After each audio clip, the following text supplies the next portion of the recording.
Black light telling it like it really was and really is. We're talking about back in the day in Detroit, you know, uh, when I was going to post and how we actually ran the Caucasians out of Detroit. But guess what? They're back. But let us continue. We'll get into that a little later on. I left off talking about my encounters with this uh, young white guy that burnt the cross, him and his boys, in front of their house across the street from Post Junior High. A little later on, I'm going to show you uh, Post Junior High is closed down now. But anyway, I had an episode with his father, who was a police detective, that tried to check me on checking his son. And then nothing happened right then and there. But that started uh, hostilities even more between the brothers, and the police detective put the word out to hassle uh, the brothers on Finkel, the young brothers on Finkel. Yeah, don't let them stand on the corners. Every time you see them stand on the corner, you know, give them a ticket for vagrancy. You know, they had to move from that corner, see. But the brothers, back in those days, this was in the late 50s and around 58, 59, early 60s, when all this was happening in Detroit. The brothers weren't scared of nothing. They weren't scared of police. We had several combat brawls with the police, and the police couldn't deal with us. I remember an incident where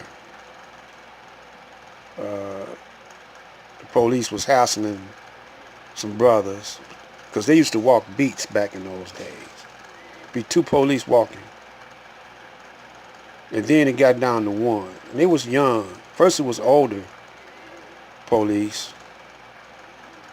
Then they young ones joined in, and they had them walking the beat. And then they would walk the beat from Illinois all the way down to about Linwood. And so this one guy used to walk the beat. One police guy used to walk the beat.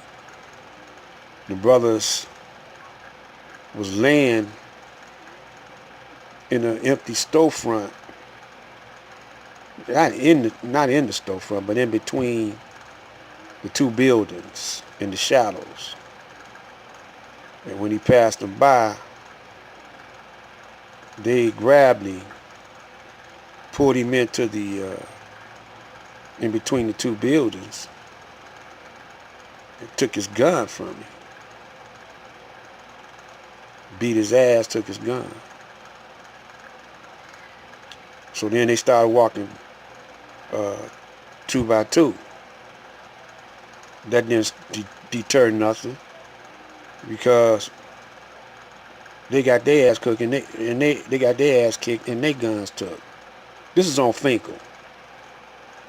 This is on Finkel. This is before Young Boys Incorporated, before the Black Mafia, before the Finkel, the 5 Mile Gang and the Finkel Boys, Pony Down and all them. They, like I say, back in the 58, 59, and they weren't scared, the police. Up here in Detroit, we seen how They sick the dogs on Martin Luther King, and we said we weren't going out like that. You know, we're not gonna turn the other cheek. You're not gonna intimidate us, white people. We're gonna intimidate you.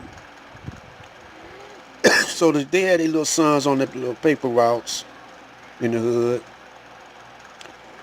We mug them, take their money, tell them they can't operate over there no more. Turn over their paper stands. Tell them they're gonna have to pay us some money if they want to sell something over there. We want to cut. We was doing like they did, like the gangsters did.